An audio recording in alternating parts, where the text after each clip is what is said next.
सावित्रीबाई फुलेंचा लोकशाही अण्णाभाऊ साठेंचा भारतीय संविधानाचा सावित्रीबाई तुम आगे बढ़ो, हम तुम्हारे साथ हैं। सावित्रीबाई तुम आगे बढ़ो, हम तुम्हारे साथ हैं। हमारी झोपड़ी हमारी ताकत, हमारी झोपड़ी हमारी ताकत। कोण म्हणते देत नाही, घेतल्याशिवाय राहत नाही। कोण म्हणते देत नाही, घेतल्याशिवाय राहत नाही। या अधिकाऱ्यांचं करायचं काय? खाली लोकांवर पाय। या अधिकाऱ्यांचं करायचं काय? खाली लोकांवर पाय। कोण म्हणते देत नाही, घेतल्याशिवाय राहत नाही। भारतीय संविधानाचा काय सांगाल बाई एकंदरीत जो आपण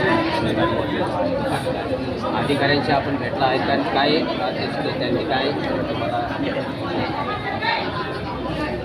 काळा खडक वाकड सर्वे नंबर 124/1 या ठिकाणी आपण पाहत आहात या नागरिकांचा या सर्व नागरिकांचा विरोध आहे आणि या ठिकाणी झोपडपट्टी पुनर्वसन प्राधिकरणाच्या अधिकाऱ्यांनी बिल्डरशी संगनमत करून तिथल्या नागरिकांची दिशाभूल करून फसवणूक करून संमतीपत्र भरलेले आहेत आणि त्यांचा विश्वासघात केलेला आहे आणि त्या संमतीपत्राच्या आधारे हा चुकीचा व खोटा सर्वे केलेला आहे। तर हा काळा खडक येथे झालेला चुकीचा व खोटा सर्वे जो आहे तो सर्वे रद्द करण्यात यावा ही मागणी आमची आहे।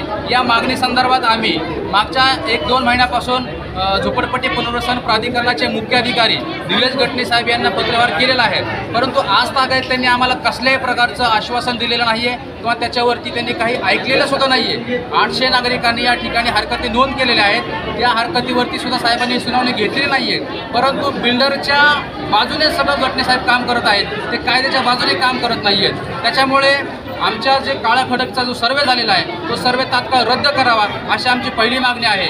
आणि दुसरी मागणी या एसआरएच्या काही अधिकाऱ्यांनी बोगस व बनावट कागदपत्रांच्या आधारे पात्रता यादी तयार केलेली आहे, त्याच्यामध्ये तहसीलदार, नायब तहसीलदार व सर्वेक्षक हे सर्वांची नावे आहेत, त्याच्यामुळे त्या सर्वांची चौकशी व्हावी आणि बनावट दस्तावेज बनवल्यामुळे कलम 186 प्रमाणे त्यांच्यावरती फसवणुकीचा गुन्हा दाखल करण्यात यावा अशी आमची दुसरी मागणी आहे। आणि आम्ही जे नागरिक आहेत त्यातले त्या नागरिकांना ज्या पद्धतीने त्रास देऊन दादागिरी करून गुंडगिरी करून त्या ठिकाणी त्यांना त्रास दिला जात आहे तो त्रास थांबवण्यात यावा अशा आमच्या मागण्या आहेत आणि तो मागण्या जोपर्यंत पूर्ण होणार नाहीत, आता आम्ही या ठिकाणी एसआरएच्या ऑफिस समोर आहोत, त्या जर मागण्या पूर्ण झाल्या नाही तर आम्ही इथून पुढे हे आंदोलन तीव्र करणार आहोत। आमची शेवटची विनंती आहे प्रशासनाला, सर्व अधिकाऱ्यांना की आमची जी मागणी आहे ती तात्काळ मान्य करा, अन्यथा हे आंदोलनाचं स्वरूप याच्यापेक्षा तीव्र होऊ शकतो। आतापर्यंत आपण या ठिकाणी आंदोलन छेडत असताना 2 ते 3 तास झालेले आहेत, भरविनामध्ये आंदोलन छेडतात, परंतु या एसआरएच्या ज्या कोणी अधिकारी असतील त्यांनी काय आपल्याला भेट दिली का? त्यांनी आता निरोप आला होता पण ते म्हणतात 5 लोक घेऊन या। आमचं म्हणणं आहे की ते जनतेचे नौकर आहेत, त्यांनी ह्या लोकांसमोर यावं आणि लोकांसमोर त्यांनी त्यांचं म्हणणं मांडावं। आम्ही लोकांसमोर म्हणणं मांडतो, आम्ही 4 भिंतीच्या आतमध्ये बोलणार नाही। आज जर कधी अधिकारी खाली आला नाही तर आपण आंदोलन असंच सुरू ठेवणार आहात? असंच सुरू ठेवणार आहे कायमस्वरूपी। घर पाहिजे आम्हाला, दुसरे घर नको। की बिल्डर येऊन आम्हाला धमकी द्यायला लागले, पोलिसाला मोहर करतात आणि आम्हाला ही करायला लागलेत, आमचे फॉर्म भरून घ्यायला लागलेत,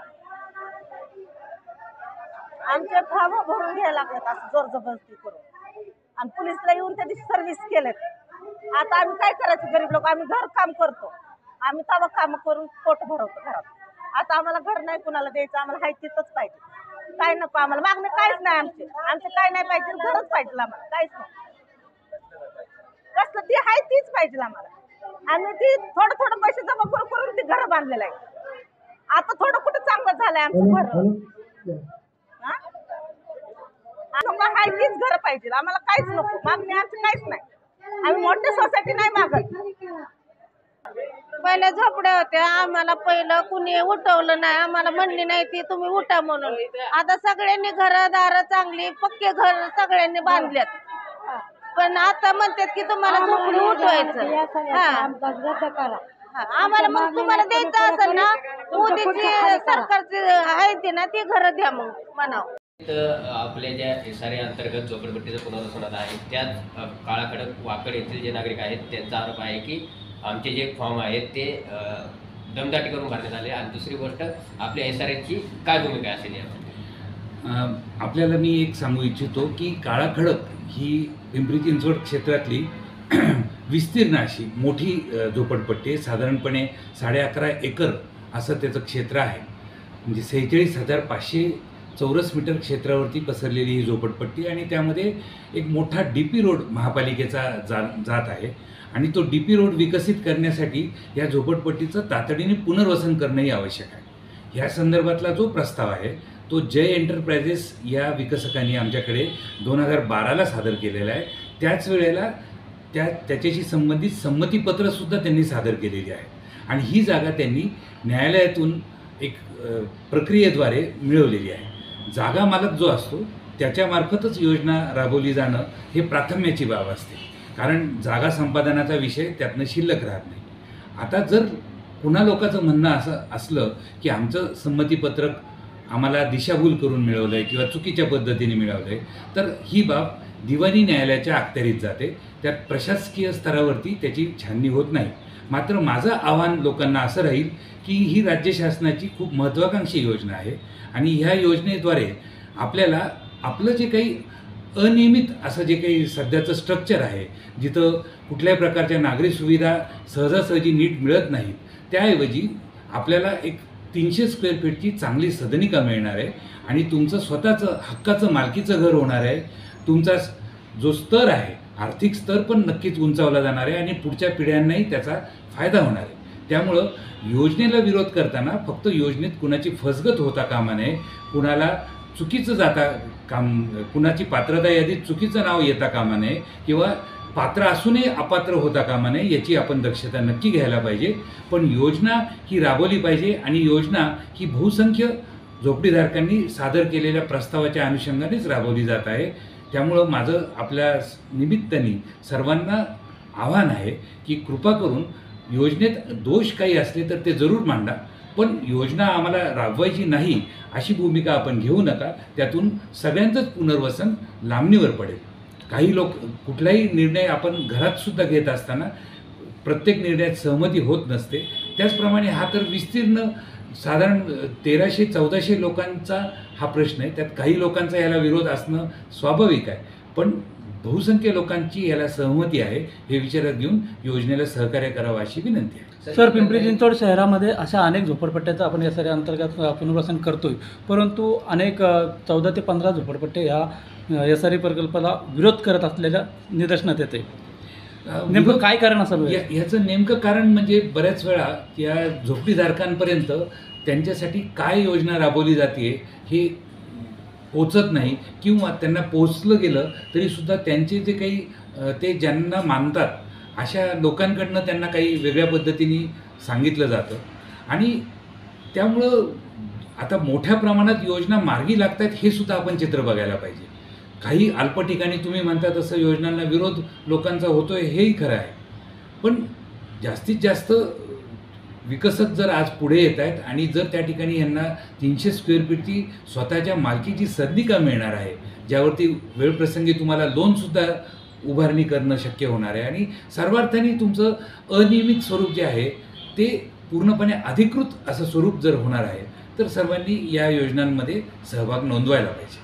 राजकीय पुढाऱ्यांच्या हाताला धरून जे कोणी विकसित आपल्या संदर्भामध्ये इथं काम करत आहेत आणि बोटावर मोजके एवढेच विकसित या पिंपरी चिंचवड शहरामध्ये काम करत असल्याचा असा देखील आरोप होतो।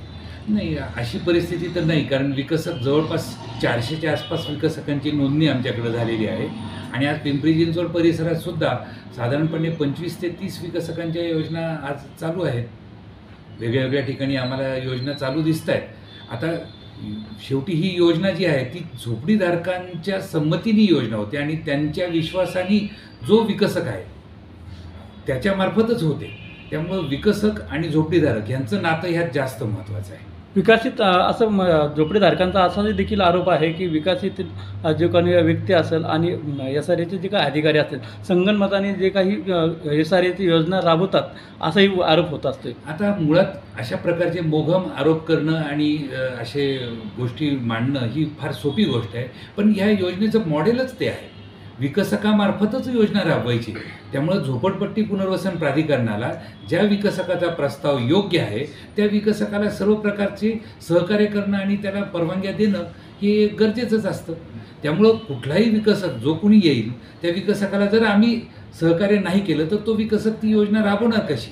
त्यामुळं कायद्याच्या चौकटीत झोपडपट्टी अधिनियम आणि विकास नियंत्रण नियमावली ह्यामध्ये ज्या तरतुदी आहेत त्या तरतुदीचं पालन करून आम्हाला विकासकांना सहकार्य करणं हे आमच्यासाठी अनिवार्यच आहे.